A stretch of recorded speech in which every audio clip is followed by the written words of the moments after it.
Assalamualaikum warahmatullahi taala wabarakatuh. A'udzu billah bismillah walhamdulillah wassalatu wassalamu ala Rasulillah Sayyidina Muhammad ibn Abdillah wa ala alihi washabbihi wa mawala. Allahumma shrah li sadri wa yassir li amri wahlul 'uqdatam min lisani yafqahu qawli. Nyuwun pangapura sebelum maabdina ki pepanggihan kadi semangkin ki ceeng ande ale seri bari tabrakan. Manabi diperkenankan dengan segala keikhlasan nyuwun Fatihah sekalian. Deka ali abdina Abdul Aziz ghafarallahu lahu rahimahullah. Al-Fatihah. A'udzubillahi bismillahirrahmanirrahim. Alhamdulillahi arrahmanirrahim maliki yaumiddin.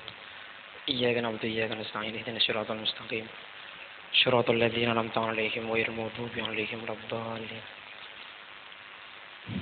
Para hadirin sebutin kaula hormati. Saya mohon maaf sebelumnya ada siapapun di sini. Saya tetap akan mengatakan bahwa saya akan menghormati terlebih dahulu kedua orang tua saya. Kepada bapak saya, Kiai Haji Abdul Hamid, yang walaupun pakai kursi roda tapi gagah. Kepada umi saya, Nyai Mutiah, yang tetap cantik dan manis sehingga melahirkan orang seperti saya. Terima kasih atas perawatan dari kecil yang kalau saya hitung entah berapa ongkosnya. Terima kasih yang tulus dari seorang Thohir Zain. Semoga saya sebentar lagi bisa memberikan mereka mantu yang baru. Kemudian yang saya hormati para masyayikh, para undangan, para alim ulama wabil khusus Amina Kiai Haji Amin Zuhud, wa Amina Kiai Haji Abdul Muin, wa Amina Kiai Haji Abdul Qadir, wa Kiai Haji Rafi'i Baidawi, Kiai Haji Samsul Arifin, dan juga yang spesial karena beliau juga selain kakak saya adalah bupati saya, ulil amri saya, dan ini rahasia. Saya biasanya tidak suka kiai jadi bupati, tapi kalau Kiai Rahman itu berbeda. Yang dukung saya soalnya. Beliau tadi telah memberikan begitu banyak paparan data, paparan bukti, visi misi Pamekasan ke depan. Dan sempat-sempatnya masih promosi sapi madrasin di acara Ikaba. Dan semoga saja beliau itu akan tidak hanya promosi tapi nanti memberikan bantuan pada Ikaba. Mata aku nirot teroy meloloh gitu. Para hadirin sekalian di Alfiyah, saya itu memang orang yang hafal Alfiyah, alhamdulillah. Di darah saya, darah Kiai Majid yang mengalir ini dan Syekhona Holil yang mengalir ini. Alfiyah saya hafal dari depan belakang, belakang ke depan. Nama saya pun itu Alfiyah. Wasauha min lasimin li hadiri katohiril qalbi jamilid dohiri. Suci hatinya, yang manis orangnya, kira-kira begitu. Di Alfiyah saya ada lafaz yang masih ingat sampai sekarang. Saya tidak pernah merasakan secepat ini. Wa mayalil mudhafayati khulafa'an hufili rob idha mahudifa. 2 tahun yang lampau, saya masih anak biasa yang kuliah dengan semangat tinggi. Tapi sekarang berhubung beliau terkena gangguan yang agak lama. Beliau gerah dengan agak lama. Sehingga mau tidak mau ya seperti inilah. Saya sudah berulang kali mengatakan bahwa saya itu sangat bangga terhadap kakek moyang saya. Kiai Haji Abdul Majid dulu pernah mengatakan, Alhamdulillah kullu masail fi fikhi Madura yarji'u ilaina. Kiai Haji Abdul Hamid bin Isbat pernah nangis seharian karena masuk masjid dengan kaki kiri terlebih dahulu. Syekhona Holil adalah juga kakek moyang saya, tapi beliau sudah meninggal semuanya. Yang ada itu Thohir, yang ada itu saudara-saudara saya, yang ada sekarang kita yang hidup ini. Dewa Nage Mahfud, cek ngambaki calo elang. Tapi saya tidak menyangka akan secepat seperti sekarang. Para hadirin rahimakumullah. Ada 2 tema di Ikaba ini yang saya baca dari kemarin. Tema pertama adalah integritas alumni dan pesantren. Kita bahas satu persatu. Yang kedua adalah menyongsong industrialisasi di Madura. Pertama, integritas pesantren dan alumni. Ada orang yang sangat alim berkata pada saya, dan namanya adalah Kiai Haji Abdul Qadir dari Biro. Saya mengatakan beliau sangat alim karena ada perkataan dari Ibnu Uyainah itu. La yazalu rajulun aliman, la yakunu rajulun aliman hatta yasma'ah mimman huwa fawqahu wa mimman huwa dunahu wa mimman huwa misluhu. Orang tidak akan pernah alim kalau dia tidak mau mendengarkan orang yang lebih senior, dia tidak mendengarkan orang yang sederajat, dan dia tidak mendengarkan orang yang lebih junior. Man Kadir ini terhadap pemikiran-pemikiran saya yang benar, beliau terima. Dan cari orang seperti ini sekarang sulit sekali. Sebeda apa? Kalau ada santri pinter, kiainya ngomong, jutang santri. Mesti begitu kata-kata awalnya. Para hadirin, beliau mengatakan begini, kiai ri jong ben lora, cek bong sombong. Kiai ben santri ya istifadah, saling ngalah keuntungan. Ibarat kata antara imam dengan makmum, seberapapun imam itu dapat pahala 27, bahkan imam sujud sahwi, makmum tidak sujud sahwi, itu batal sholatnya makmum. Kenapa? Karena mukhalifah ba'idah. Kita tidak boleh makar pada pemimpin, termasuk Ki Khalil Rahman. Tetapi ingat baik-baik bahwa pemimpin itu menjadi pemimpin karena ada yang dipimpin. Imam mendapat 2 pahala 27 karena ada makmumnya. Jadi tidak boleh sombong. Kita istifadah. Santri kiai juga begitu. Saya pikir bukan kesalahan kalau santri bertanya pada kiai. Bukan. Di Quran disebutkan bahwa ketika Allah mengatakan pada malaikat ini ja'ilun fil ardi khalifah. Di manajemen itu namanya planning. Engkau agak Adam ben Bani Adam sebagai raja di bumi. Apa yang dikatakan malaikat? Qalu ataj'alu fiha may yufsidu fiha wa yasfiku dima. Apakah ajunan akan bikin manusia seloko atau karan gulaku acarukan gulaku? Kita tambahi boleh promosi. Wa nahnu nusabihu bihamdika wa nuqaddisulak. Tak gula beuy. Malaikat berani pada Allah, dialog dia. Tapi apa yang terjadi para hadirin? Allah tidak marah. Allah mengatakan inni a'lamu ma la ta'lamun. Yang dimarahi Allah adalah setan. Padahal setan berpikir, ketika setan juduli Adam fasjadu ila iblis, mereka berkatakan begitu setan. Khalaqtahu min turab min tin wa khalaqtani min nar. Jadi filsafatnya, ya falsafahnya adalah tidak mungkin apa. Ya celot itu lah, lumpur. Tapi kenapa setan dimarahi walaupun dia berpikir tak atoro? Di malaikat pakai atanya, dialog. Tak masalah, kenapa? Karena atoro. Jadi alumni sama kiainya yang baik ya, walaupun tidak sama ya kritik, kenapa mak nuruk nikah, kenapa mak milih nikah? Tidak apa-apa tanya, kamu tak nuruk keliru. Kira-kira begitulah. Saya sudah mengatakan ini kemarin di hadapan para anggota kongres bahwa bata-bata adalah pondok yang besar. Ya saya lupa bahwa saya sendiri secara pribadi atas nama keluarga besar bata-bata, nama pengasuh, bahwa saya mengatakan sekelangkung cik rajin atas bukan hanya kerabuan para panjenengan selakar. Saya yakinnya sangat sibuk sekali, tapi juga terhadap seluruh panitia. Kak Dinto acara habisnya banyak. Nak-nak keamanan aja mulai di malam nah. Si amasa, si jasa, panitia, parkir, sampai pengurus bata-bata tambah celeng gara-gara gitu. Stres-stres gitu lah. Nyuwun pengeporah, nyuwun kelangkung cik rajin, terapa undangan kenapa boleh. Kak Dinto bata-bata adalah pondok yang sangat besar. Alumni ini luar biasa, 9 provinsi. Abdina Aputaki di Kalimantan Barat, itu 2 jam ikut perahu masuk ke pedalaman Apulong Sarang Daya. Itu kan jadi juga, Ikaba juga. Bata-bata pondok yang besar, tapi sayangnya konsep terhadap alumninya masih kurang, manajemennya masih kurang. Abdina berulang kali mengatakan Tohir secara pribadi, individual, sangat setuju pemberdayaan alumni. Tapi Abdina tidak setuju kalau pemanfaatan alumni. Abdina alumni. Kamu tepuk tangan cek stories ya. Abdina alumni juga di pondok pesantren. Seandainya Abdina soki, Abdina mampu. Cek kata apa sih? Maka bini bagi dek kiai. Kayak volantaan dia. Yang tenun bini. Tak mana bisa orang nyembang, aku nyembang titik kalau dia mampu. Kita konsepnya jangan hanya memanfaatkan alumni, bagaimana income sebesar-besarnya kita terima di sekarang. Bukan. Kita memang butuh sumbangan, tapi tidak boleh jadi pengemis. Yang paling penting dari alumni adalah pemanfaatan ilmunya. Abdi niki enggak pernah berdebu, berdesitung pesantren kak itu. Berenakan ala kau salah. Pada bu kiai, engkau ridek ke bencong, tekuk si andi tanah tak ridek. Saya ingin alumni bata-bata di luar itu bisa menjaga nama baik alma mater. Seandainya foto-foto di depan itu masih ada, yang itu masih ada 1. Yang 3 itu masih ada. Beliau bangga terhadap alumni ini. Dan itu tidak harus yang paling kaya. Menabi kedun kula khairun nas anfa'uhum linnas, bukan awnakum linnas, bukan. Abdina juga terkerjat ketika antar kedesaan pangucak ra. Alhamdulillah si fulan kak dinto oleh berokah ajunan makin soki Malaysia, padahal Malaysia ngicuan. Alhamdulillah alumni itu memperoleh berkat betak apa caleg terpilih. Tapi orang yang menghafalkan tarjuman, orang yang ngamalkan sulam sifina bidayana, berwarna masyarakatnya, itu alumni terbaik kita. Seberapapun kaya dia, tidak masalah.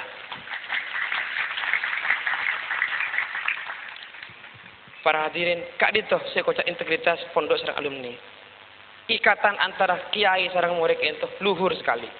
Ikatan antara guru dan murid itu agung sekali, melebihi suami istri. Hanya bedanya, kalau panjenengan sebagai santri tidak boleh ya dengan nyai, walaupun ikatannya kuat.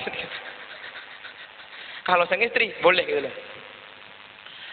Langkah kedua, tema kedua kita di maaf kayak itu yang kita abdina karlopaan. Abdina sebelum epon ngucap pagi selamat atas terpilihnya ketua yang baru sareng seluruh jajaran pengurus. Abdina istana boleh kalau boleh mengusulkan tadi pelantikan mestinya diulang saja. Jangan pakai janji. Pakai sumpah para hadirin. Kak Dinto pakai sumpah atas nama Allah. Kalau melanggar, puasa cuma 3 hari. Kalau bisa, pelantikan ento pakai sumpah pocong. Mak takut sih melanggar. Apa-apa? Karena biasa nanti lah pengurus ento ikaba. Lah alasnya beda budin. Lah sibuk tahlilan, sibuk pengajian, sibuk penahapan gitu. Jadi ya harus sumpah pocong, maklet yang gua kita iki. Ini saya datang jauh dekat kantor nih. Tema berikutnya dari kita, Kak Dinto menyongsong industrialisasi Madura. Kebetulan Kak Dinto beda pemimpin kita, beda Bupati Kiai Haji Rahman. Abdina cek tertarik ya, sangat interest terhadap judul Kak Dinto. Suramadu kan tak ampun Juli, semakin ampun Oktober 2009. Beda ancaman yang sangat real dan nyata pasca Suramadu. Abdina suku indaki pidato para kiai, rata-rata hanya ada 2 variabel yang disebutkan. Pertama itu masalah agama. Khawatir ada banyak gereja, khawatir kristenisasi dan sebagainya. Itu sudah biasa. Yang kedua masalah akhlak, dekadensi moral. Makin sebelum Suramadu itu sudah terasa, apalagi pasca Suramadu. Desa yang terisolisir sekalipun, kalau aksesnya sudah bagus sekali, sudah transportnya sudah lancar, mustahil tidak berubah. Dan perubahan hanya ada 2, lebih baik atau lebih buruk. Yang 2 hal lagi yang belum disebutkan. Yang ketiga mestinya adalah pendidikan. Pendidikan Islam, baik itu madrasah atau pesantren, baik itu kecil ataupun besar, itu sebenarnya terancam. Begitu banyak hal, saya tidak bisa sebutkan di sini, tapi sebagian saja. Contoh konkretnya adalah, silakan disurvei. Saya yakinnya bahwa pondok pesantren seluruh Madura itu 70% santrinya adalah paksaan. Tanda kutip paksaan, terpaksa mondok karena orang tuanya begitu pengen dia mondok. Sejak teronan ini orang tuanya. Bukan untuk desa atau kok rosak. Jadi motivasinya anak yang dipaksa itu jauh sekali berbeda dengan motivasi sukarela. Tidak usah S2 pun sudah paham seperti ini.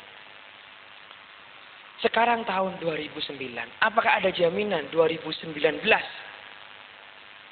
anak-anak kita masih bisa dipaksa untuk ke pesantren? Data di Diknas Pamekasan bahwa sebelum ada bantuan operasional sekolah, BOS dan sebagainya, wacana-wacana bantuan pemerintah, jumlah madrasah hanya sedikit di Pamekasan. Setelah ada BOS, Masya Allah, 1 desa 10 madrasah. Sehingga kalau wacana digulirkan oleh Kiai Haji Rahman bahwa akan ada merger madrasah, saya setuju. Saya pribadi setuju. Ada sebuah madrasah ibtidaiyah di daerah selatan itu, saya tidak sebutkan namanya, tidak etis di sini. Itu kalau masuk ke situ, di samping bebas biaya, bebas SPP, pakai seragam gratis, dikasih bonus sepeda BMX baru. Mana ada seperti ini? Lalu bagaimana kualitasnya? Kita kalah kualitas. Musuh kita sekarang bukan pesantren versus pesantren, bukan. Tapi adalah pesantren, lembaga-lembaga pendidikan umum. Itu yang pertama. Minat anak-anak sudah berkurang sekarang. Mulambek itu ki zaman ki mahfur sareng ki majid, abdi nek ki engan. Ki majid ka ento mesti ngorok tak ki ngoreng. Santri nalpek tegedrong idinya kina. Depak ke pondok paham. Semangkin sing ngajar tenggulung alhamdulillah. Kak Dito pakai mic nak kan amat jauh. Cuma ngajar nek bini tenggulung kan sama. Mungkin lakin jauh. Itu sudah paradigmanya berbeda. Itu tantangan. Yang kedua, lembaga pendidikan lain selain Islam itu menawarkan hal yang konkret bagi pesantren. Abdina jak asokora tiba-tiba kak rinto mai kocak norok politik terus dioreng karena kritik kadang kut politik praktis bata-bata sudah nggak sama dengan yang dulu. Nak kanak cimin ki jaman ki Mahfud sobung 12 tahun pinter maca kitab ben faroid. Tak usah aku betir mun pan mate bisa anak saya faroid lagi. Semakin beda. Baru-baru ini bata-bata alhamdulillah juara 2 senasional baca kitab dan satu-satunya di Madura. Tepuk tangan. Baca kitab Nahwu dan gurunya adalah Muhammad Thohir Zain Raul. Kak Dito jelas. Tapi apakah cukup dengan itu? Apakah seluruh permasalahan hidup itu hanya cukup dengan kitab-kitab kuning dengan sulam Safinah Bidayah? Banyak praktisi kampus mengatakan, dan ini menyakitkan tapi benar. Pesantren sekarang kebanyakan adalah hanya pelestari ajaran-ajaran terdahulu. Santri sekarang sudah sangat gembira, sudah sangat bangga kalau dirinya sudah bisa baca kitab. Tidak pernah terpikirkan bagaimana caranya buat kitab yang baru. Bagaimana hukum kawin lewat internet, bagaimana chatting, itu nggak ada di Bajuri. Nampu agis kisaki. Udah bener Gus Dur. Boleh kawin pakai internet, tapi jimaknya juga pakai internet. Itu berbeda itu. Kalau kita ikut mobil sampai ke Bangkalan, di Sampang mati, businya swak atau bagaimana, apakah kita mau itu tahlili? Empah bedebe kona mah alak majeng, tekilem, istighosah, tolong. Langkah nyatanya apa? Kita terlalu bangga pada pesantren kita. Bata-bata ini Masya Allah, seluruh kiai itu banyak dari bata-bata. Ini semuanya alumni yang banyak. Kiai-kiai. Tapi saya maaf dengan berbagi maaf. Yang jadi kiai berapa orang? Yang jadi tukang becak berapa orang? Kita sudah sangat bangga. Bata-bata santrinya 500 jadi kiai. Yang 6.000, yang 5.500 jadi apa? Saya sering ketemu di Surabaya, anak-anak bata-bata jadi tukang becak, iya, jadi kuli panggul, iya, dengan penghasilan 10.000, 20.000, yang pulang ke Banjarmasin kerja karet dan sebagainya. Karena life skillnya minim. Itu yang perlu kita pikirkan praktisi pesantren. Pesantren mana saja sebenarnya. Di Quran dikatakan wala tubdina zinatahunna. Nek binik nampu nutupi aurat. Tidakkah Allah mengatakan seakan-akan hei manusia, kamu bikinlah pabrik benang dan pabrik baju agar kamu bisa menutupi aurat. Dan kalau kamu pengen pabrik seperti itu, ya kamu harus belajar. Dan pesantren belum menyediakan itu. Wallahi, saya sampai kosam ini. Saya cinta banget sulam Safinah Bidayah. Saya cinta terjemahan. Andai saya kuliah sampai ke bulan pun, tetap akan saya pertahankan di bata-bata sampai tidak ada penghabisan. Tapi yang saya pikirkan adalah masa depan mereka. Santri bata-bata sekarang sekitar 6.000-an. Ada pondok kecil yang fase kitab, ada M2KD, ada tahasus, ada hubba, ada kamus dan sebagainya. Tapi yang lain mau kerja apa? Gitu. Untuk membuat mereka itu pintar, punya kompetensi seperti kiai, itu kada ayakuna mustahilan. Dan juga mereka akan pulang. Kalau semuanya kita kasih kompetensi, hanya kita bias saja, tidak yang lain. Lalu jadi kiai semua, yang nyantri siapa? Sekarang kita sudah kesulitan bagaimana satu daerah ada alumni kita 2 atau 3 ada ribuan santri. Kita sebagai orang tua sulit itu ya. Gimana ini jalan? Semakin banyak produk tidak diekspor keluar, itu akan mengurangi grade-nya, akan mengurangi kualitinya. Mun dhewe Ki Mahfud, lagi-lagi Ki Mahfud itu. Mun enyori aja bolong, mun bolong juga. Itu juga perlu dipikirkan. Tidak boleh puas, Pak. Dan untuk itu dibutuhkan, maaf ini kabar seluruhnya harus dengarkan ini, kerjasama dan juga sama kerja. Kalau hanya kerjasama, nehi kata orang India, nonsen kata orang Belanda. Pernah cerita sekali, ada alumni kemarin ke sini, itu representasi alumni kita yang banyak. Datang ke sini, kemudian ngomong, absina minta aja seun, minta brok aja seun, napa mbian, absina listrik kita lancar, nyonya cak bacaan lancar rezeki. Saya nyuruh sama dia ngalak pulpen buku ijazah beratohir. Berkak ke pondok. Boleh ke mandepah. Tulis ki bismillahirrahmanirrahim. Mima singak lo bengi. Toko tak manti. Terus Fatihah dek Rasulullah. Yang kedua Fatihah dek Kawali Songo. Yang ketiga Fatihah dek Kasbujuk Jongkop Tebetah Sfianyar Kafi. Yang keempat Fatihah dek Ratohir. Tulis para ini ya. Ini kalau pengen sampean sukses ya, lancar rezeki. Kenapa? Bismillahirrahmanirrahim. Alakoh pebojeng. Dia ketawa, nggak ditulis sama dia. Saya bilang sama dia, sampean apa yang diinginkan? Ingin uang, nggak kerja. Apa kata dunia gitu? Para hadirin, malaikat itu ada 10. Malaikat pertama Jibril, malaikat terakhir Ridwan. Malaikat yang tugasnya jaga rezeki adalah malaikat Mikail. Nama pendeknya, nama lengkapnya Mikail Jackson. Malaikat Mikail itu ya, saya belajar dari ustaz-ustaz saya terdahulu itu ya. Itu katanya ditugasi oleh Allah menjaga rezeki. Tapi apakah malaikat Mikail turun ke bumi, ke bata-bata sekarang mengatakan, hei, Ratu Hir, nikah pentergal ambian, disikin ambian? Apakah datang ke Haji Ulur Rahman mengatakan, nikah pesegal ambian, dibin ambian? Enggak.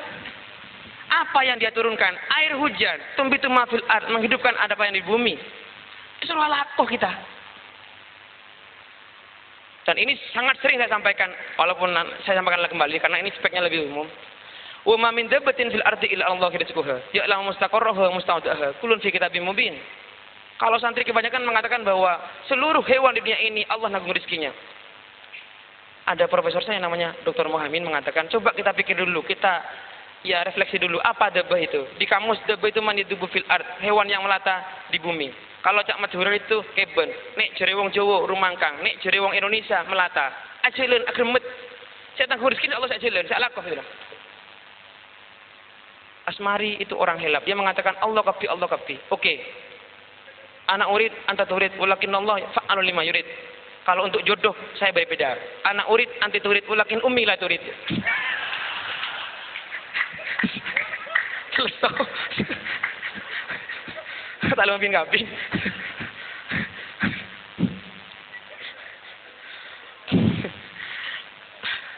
Dari paling sadar dari pangeran. Tadi beliau mengatakan bahwa yang itu songkok hitam, dia sudah meninggal, tapi belum kawin.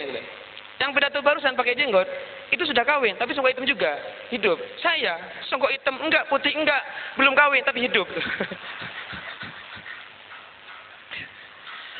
Para hadirin, jadi itu mestinya.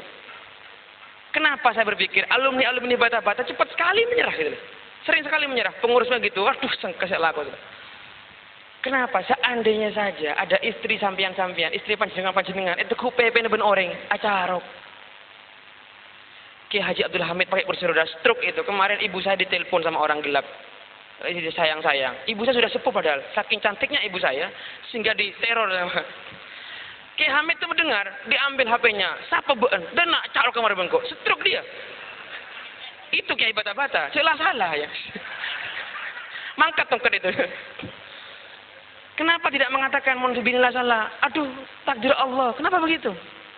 Kalau masalah rezeki sampai lalu ngomong, takdir Allah, beginilah terima ya. Itu agak naif sebenarnya. Ya'munu bil ba'd wa yakfur bil ba'd. Mestinya apa? Kita etos kerjanya harus luar biasa. Yang berikutnya para hadirin, bahwa kita sekarang katanya selain tidak siap juga untuk industri itu harus dipikir kembali. Ini karena ada ikatan alumni, saya sudah berjuang dari kemarin-kemarin untuk bisa menseragamkan anak-anak bata-bata. Tidak bisa-bisa. Jawaban mereka, takut ngubah tradisi, beliau-beliau takut ngubah tradisi bata. Mumpung ada alumni, tolong nanti dipikirkan baik-baik ini. Seragam itu, saya orang manajemen pendidikan di S2.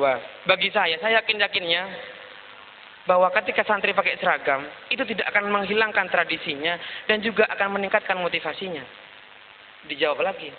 Sebenarnya kalau kiai sendiri, beliau setuju, cuma ada debu, iya kurang bisa meliaki. Misalnya kan apa sih? Tapi mohon maaf, kalau masalah ekonomi, seragam itu kain yang paling murah di pasar. Kalau pakai seragam, tidak ada gap.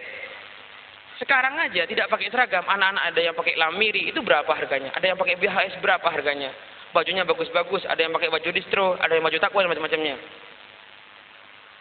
Tolong dipikirkan, kalau ini dianggap tidak ya tolong didukung.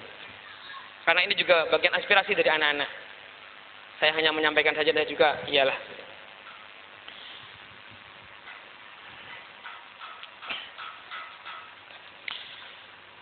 Akhir kata, saya tidak akan bisa lama-lama di sini. Saya jujur, saya tidak pantas sebenarnya berada di sini. Saya tidak pernah menyangka bahwa tahun 2009 tanggal 17 Oktober saya ditakdirkan Allah berpidato di depan, apalagi memberikan tausiah katanya di depan para kiai-kiai ini. Mosok aku jengguk kalau orang genteng kan nggak enak gitu kan. Permohonan maaf sebesar-besarnya dari saya. Oh iya, ada titipan juga bahwa kalau panjenengan semakin terkejeding, insya Allah tak nemu aing. Mun ke sungai, insya Allah kering. Ini kebutuh peralon. Ada aing, nggak usah. Ini pakong. Berdetang atau bisa, ini pakai peralon. Itu butuh dana besar, 600 jutaan. Ya bisa saja kita minta mana dari pemerintah, mungkin proposal bisa. Tapi abdi ini tak nyaman.